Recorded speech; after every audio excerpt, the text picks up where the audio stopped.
Well, today, I thought I'd take on the big one. And my title for today is God Is. I know that a lot of people have a lot of ideas about God, and so I thought I'd take the time today to explore it, to give you my perceptions, my ideas of what this thing we call God is.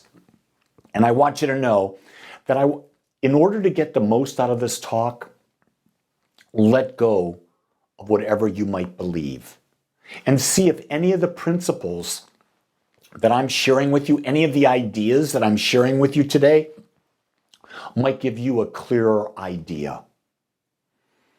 Here's the single most important thing that I came up with about God. It's a mystery. That's right, God is a mystery. There's no way that I can give you a concrete definition, black and white, that describes God. Because just from the very premise of God means God is infinite, all-knowing, everywhere present. How do you describe that without limiting it? That's why it's a mystery. And it's a mystery that people interpret differently. The Catholics determine it differently, and then within the Catholics they determine it differently. The Jews determine it differently. The Hindus, the Buddhists, the Islams, the Muslims, not the Islams, they determine it differently. So let's start off with that idea that God is a mystery. And let's move to this simple idea. And this is from Ernest Holmes, and he said, God is uncaused, original, and absolute. Think about those words. God is uncaused, meaning it is not cause and effect. No one created God. God always have been. Original, meaning this is the beginning. This is where it all starts. Absolute. There's nothing but God. It is an absolute truth. Now, how does Ernest Holmes know that? He doesn't. It's what he believes that God is. Because how do you prove this? I don't know how you can prove it. I think it's that leap of faith that we take.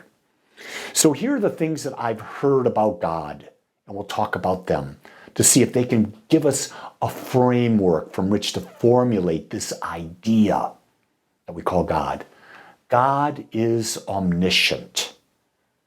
This simply means to know everything. It is infinite wisdom. So if we go to the idea that God is the original, it means then that all wisdom must be within that, because there's no other place it can be. This is the original. It's uncaused. And it's uncaused and it's absolute. So all wisdom is within it. So God is omniscient. God is infinite wisdom. We move from all wisdom to God is omnipresent. Omnipresent means to be present everywhere and anywhere at the same time. Because if God is original, uncaused, it means there's only God. So right where I am, right where you are, God is. We then move on to the idea that God is omnipotent, meaning having unlimited power and the ability to do anything. Think about that. I'm the original, absolute, uncaused. That means that anything that is created by God, and the power of God created everything. It can do anything. There is no limitation placed upon it. Here's a new word for you. God is omni-aware. I love that. This came to me as I was putting together the talk. I love that God is omni-aware. It is aware of all things because it is all things. Think about that.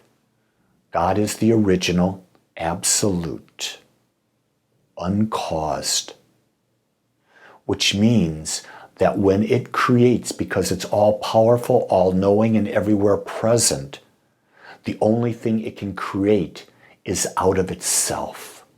If it's created out of itself, it is a part of it. If it is a part of it, then it, the all it, is aware of all things because it is all things. So as you take that in, realize everything is an expression of God.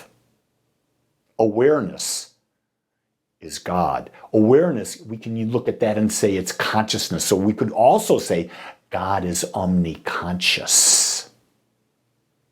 And so if you really think about that, then there's consciousness in everything.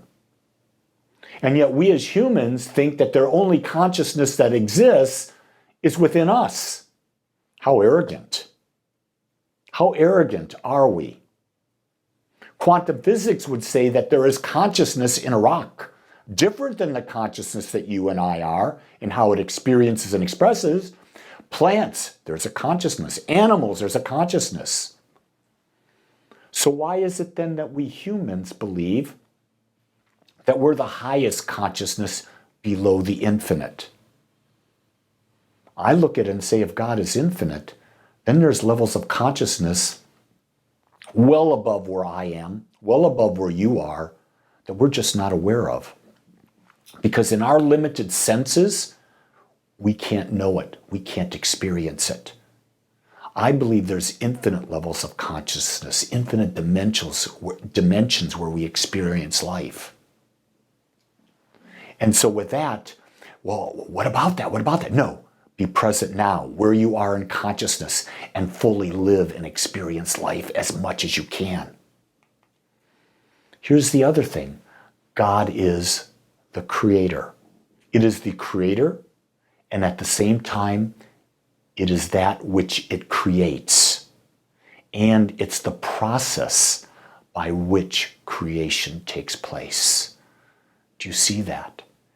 It is the creator, it's the process by which things create, and it is the created.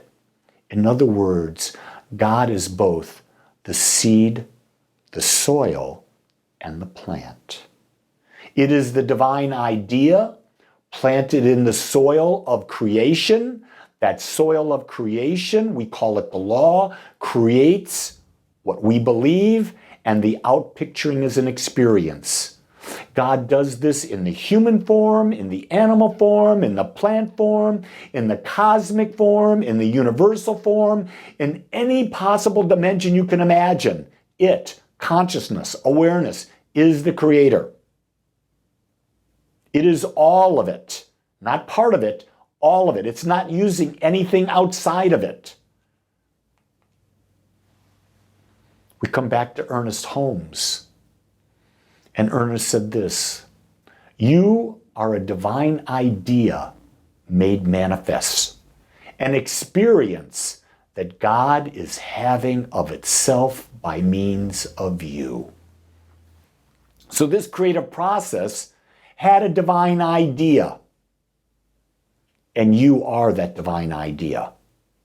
And it created you, an individualized point of consciousness, with a body, with a mind. And God did this so it can have an experience of itself by means of you. Now, if you really take that a little bit further, then every person, everything on the planet, everything in the cosmos is a divine idea made manifest. And God is experiencing everything through its creation. In your world, you have a level of awareness. Your level of awareness is what creates your expression, experience, and it makes you unique. So no one else in the realm of God is having that unique expression. That's why you're perfect, because without you, consciousness, awareness, God would be incomplete. Ernest Holmes said, "We believe the universe is one whole, complete, and intelligent system. And the more I study, the more I understand that my belief is this belief as well, that there's intelligence everywhere, and the system is whole. I'm whole right now. I am complete. Within me is the very power to create my life experience. And it's how I use my intelligence, my awareness. How do I build my beliefs, consciously or unconsciously, knowing that my beliefs create? How do I build habits of belief that serve my growth and my expansion? See, because most of the time, you and I, we're not aware all the time. We have an ego. We fall in and out of awareness. But what if we were able to build habits that cause us to grow? What if we were open to new ideas because it's a habit of being open we created? What if we built all our beliefs around this statement that there is a universe and it's one, it's whole, it's complete, and it's intelligent? What if we built our habits that supported that? How would our life change? You see, by universe, we mean everything that exists anywhere, and to this we add everything that exists in potential as well as form, which is the whole realm of consciousness. It is the seen, the unseen, the known, the unknown, and the unknowable. All of it exists within this idea we call God. Call it cosmic consciousness. Call it the universe. Call it spirit. The key thing is to understand there is only one. We can call it by any name we choose. And no matter what we call it, there is only one. Our naming it does not limit it. It only limits our perception of it. And when we limit our perception of it, we limit ourselves because we are a part of it. This is the hardest thing for me to have grasped. And I'm beginning to more fully understand it, that there is one. There is not separate people. We're all connected at the core of all that we are. And underneath it all, we're all perfect because we're a part of the one, and the one that we know that is God is perfect. So today, give yourself the greatest break you can give yourself by realizing that you're already whole and perfect, that you don't have to live up to anyone else's standard. You just have to live up to being the best you that you can conceive. Know that you are one. And when you know that you are one, you know what God is. I want to thank you for being here with me today. And one of the things that I have found is that when we use affirmations, they can help us reprogram our mind to see our truth. My favorite affirmation is, I'm connected, whole, worthy, and powerful, and I live in the awareness that I'm one with universal mind. That's the first affirmation I say every day. I'm building a habit of thinking that thought. If you are interested in getting a list of my top 25 affirmations, I invite you to go to agapespiritualcenter.com, and on the very front page, you'll see sign up for Lee's affirmations. Click the button and sign up now. Start yourself with thoughts that you can empower yourself with, that give you back the power that's always existed within you. With that in mind, go get your affirmations. If not, doesn't matter. Create a great day, because only you can.